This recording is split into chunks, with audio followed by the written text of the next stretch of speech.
Hello guys, welcome back to my YouTube channel. तो guys, ये मेरा व्लॉग है दिल्ली टू तुंगनाथ का। तो ये मेरा बहुत अनप्लान ट्रिप था जो सडन ही प्लान हुआ था। तो हम लोग निकल चुके थे तुंगनाथ के लिए। हम दिल्ली से निकले थे 9:30 बजे। फिर हमें रास्ते में देखा बहुत सारे कावड़ियों को, तो हमें याद आया कि हाँ, 2 दिन बाद ही जलाभिषेक था। तो उसकी वजह से हमें बहुत सारी प्रॉब्लम फेस करनी पड़ी। प्रॉब्लम ये नहीं थी कि हमें रास्ते में कावड़िए मिले, लेकिन प्रॉब्लम ये थी कि आप सबको पता ही होगा, डाक कावड़ स्टार्ट हो जाती है जलाभिषेक के 2 दिन पहले ही। तो उसकी वजह से हमें बहुत सारा जाम फेस करना पड़ा था। लेकिन द बेस्ट थिंग कि हमने बहुत सारी सुंदर सुंदर कावड़ देखी, जो बहुत ऐसे अनबिलीवेबल टाइप की थी कि इतनी सुंदर भी कावड़ हो सकती है। लोग इतनी भारी भारी कावड़ लेके चल रहे थे। तो फिर हम लोग रात में पहुंच गए थे ऑलमोस्ट 3 बजे करीब देवभूमि में एंट्री तो कर ली थी, लेकिन हमें खाने के लिए वहाँ कुछ नहीं मिल रहा था क्योंकि कावड़ियों की वजह से बहुत भीड़ थी। लेकिन फाइनली एक ढाबा बीच में पड़ा, दिल्ली ढाबा, वहाँ पर हमने खाना खाया। तो वहाँ हमने सबसे पहले चाय पी, उसके बाद आलू के पराठे खाए। आलू के पराठे काफ़ी टेस्टी थे, मैं रिव्यू करूँगी, अच्छा था क्योंकि हम लोग बहुत भूखे थे। फाइनली हमें खाने को मिल गया था। उसके बाद गाड़ी में बैठने के बाद सब लोग सो गए थे और मैं बैठी थी सबसे आगे।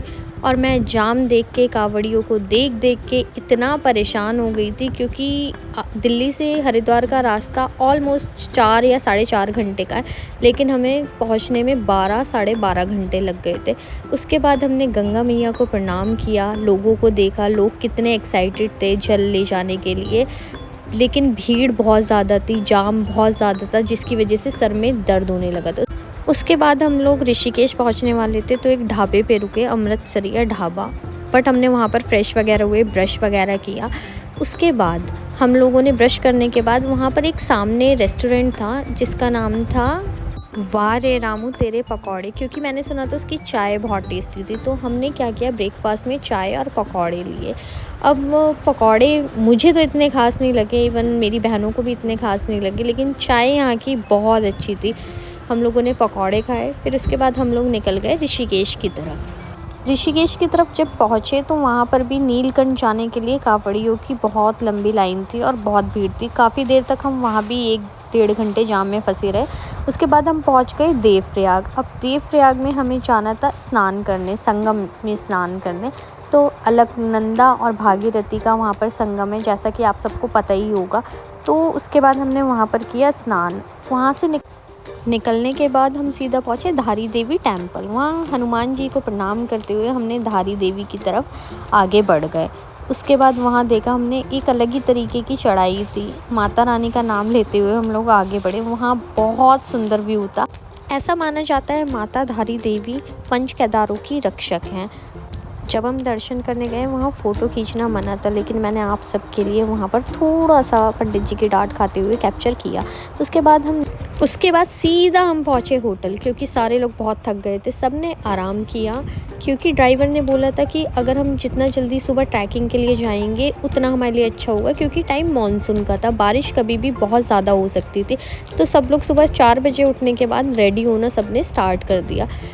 हमने एक छोटा बैग तैयार किया जिसमें सारी यूज़फुल चीज़ रख ली थी, मेडिसिन्स वगैरह। उसके बाद हम लोग निकल गए थे 5:30 बजे ट्रैकिंग के लिए।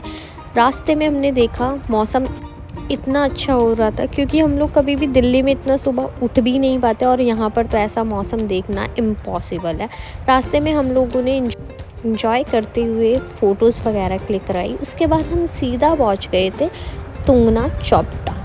वहाँ पर हमने ब्रेकफास्ट किया। ब्रेकफास्ट में हमने खाए थे आलू प्याज के पराठे और चाय। लेकिन आलू प्याज के पराठे इतने ज़्यादा टेस्टी थे, मज़ा आ गया था खा के।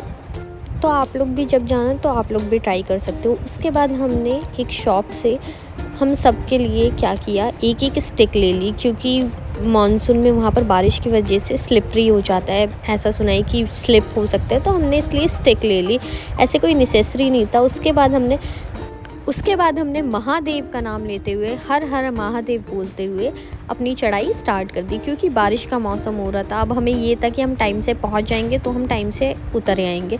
स्टार्टिंग में तो मुझे ऐसा लगा 10 कदम चलने के बाद कि भाई मैं तो नहीं जा पाऊँगी, मैं गिव अप कर चुकी थी, क्योंकि ब्रेकफास्ट करके हम लोग तुरंत स्टार्ट किया था। लेकिन सब ने मुझे बहुत मोटिवेट किया। उसके बाद रास्ते में होने लगी थी बहुत ज़ोर से बारिश। फिर हमने वहाँ पर ख़रीदे रेनकोट नीचे भी मिल रहे थे, लेकिन हम लोगों का थोड़ा ध्यान इधर उधर हो गया था, तो हमने फिर रेनकोट जाके ऊपर लिए। और रेनकोट ऊपर हमें मिले थे 150 के, बल्कि नीचे थे 80 रुपीज़ और 100 रुपीज़ के। हम लोगों ने रेनकोट पहना और रेनकोट पहनने के बाद हम सारे लग रहे थे जादू। जैसे जैसे आगे बढ़े बारिश और ज़ोर होने लगी थी और हम लोग पहुंच गए उसके बाद आकाश कुंड।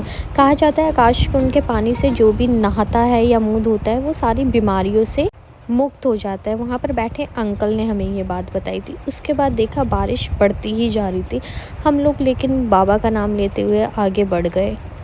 एंड फाइनली जब घंटियाँ देखी और ऊपर से आवाज़ आई नमः पार्वती पतये हर हर महादेव की, तो फाइनली हम अपनी डेस्टिनेशन पे पहुंच गए थे, जो बहुत अनबिलीवेबल थी। मैंने कभी सपने में नहीं सोचा था मैं तुंगनाथ चौपटा कभी जा पाऊंगी, क्योंकि सब बोलते थे बहुत डिफ़िकल्ट चढ़ाई है। और हम लोग बाबा का नाम लेते हुए पहुंच गए। हम लोग पहुंच गए थे 12:17 पे, लेकिन वहां पर द्वार बंद हो गए थे। तो जब तक हम लोग चाय पीने के लिए चले गए थे, क्योंकि बारिश बहुत ज़्यादा ज़ोर से हो रही थी। उसके बाद हमने दर्शन किए। दर्शन करने के बाद जब हम वापस उतर रहे थे तब भी बारिश बहुत ज़्यादा ज़ोर से हो ही रही थी। तो मेरा पूरा ट्रिप यही था छोटे से व्लॉग में।